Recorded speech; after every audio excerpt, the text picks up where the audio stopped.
And Donald Trump had a lot to say about Joe Biden running for re-election. I'll let him do the talking. Have a listen.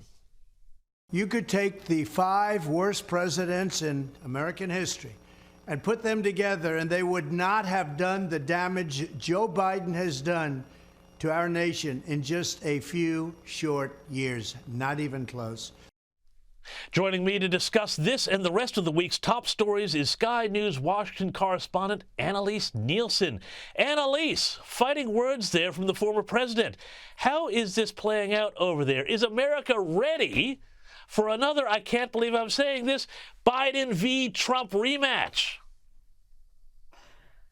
Look, it's where the polls are sitting, and we haven't seen another contender come into the race. You have to remember, Ron DeSantis hasn't declared yet. As much as he's being treated like the other guy in the Republican race, he's only now discussing potentially putting an exploratory committee out in a few weeks. And even that's not the governor saying that. That's sources within his campaign talking to reporters. So this is where we are at. I know it's exhausting that we're already talking about next year's election, but I mean, this is how it runs. They need to get candidates funded. They need to get ready for the debates coming up. The first ones could be as early as August this year. So, yep, this is where we are.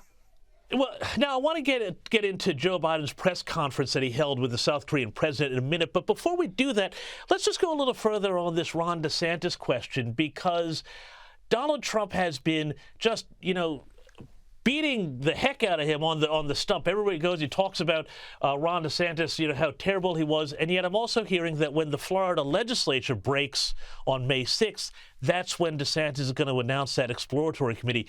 What are you hearing? Are DeSantis camp people dropping any hints? Well, look, he's off on this international tour right now. That's the kind of thing you do when you look like you want to be the president, because you need to get your international credentials up. That's not the kind of thing a normal governor needs to do. Keep in mind, we've also got Glenn Youngkin from Virginia doing a very similar global tour on behalf of Virginia.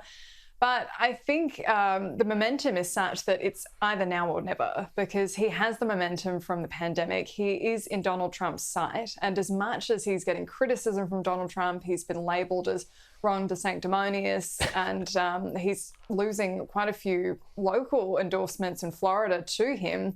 That puts you up on the pedestal of being the one to beat. And so it seems like they're shaping up for this. And I mean, why wouldn't you? Why wouldn't you indeed? Well, I mean, there is always 2028, and he is only 44. But let's talk about a guy who's 80 years old, Joe Biden. And he had a rare press conference this week, a very scripted one with the president of South Korea. Now, Annelise, you'll know how these sort of bilateral press conferences work. They're very scripted, much more than the sort of normal free-for-alls. But before we get into that press conference, I want to talk about the fact that Biden actually addressed the media and let journalists ask questions at all, because it's been months. He does the least media of any modern president. I mean, you can go back generations and he does the least. And I think this is why we end up in these situations where there's so much focus on a question on a card being handed to him. And I know we're going to talk about that, but I think he's done 11 solo press conferences.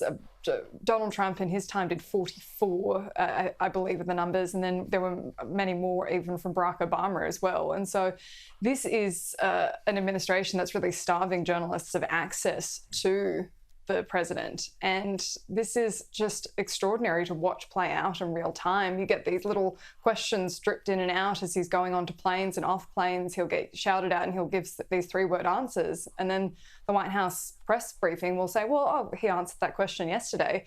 What's your opportunity for a follow-up? What's the context? And when do the American people get to hear from the president? It seems like it's only going to be when he starts hitting the campaign trail again.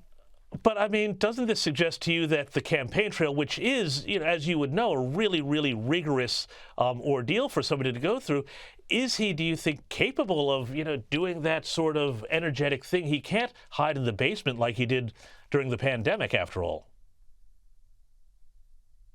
He got a very easy run in 2020. Very much the sense was, look, people are voting against Donald Trump as much as they're voting for Joe Biden.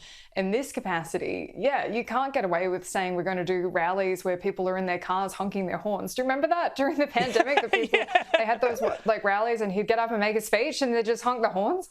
Where's the questions for that? But at the same time, you have to go through primaries. Like I was at the Iowa caucuses and got to throw questions in for Democratic candidates before the pandemic hit. And I mean, even one of the events I went to in Iowa with Joe Biden, he was getting mixed up when he was talking and kind of contradicting himself. So yeah, look, he's going to have to get out there and it's going to be tough.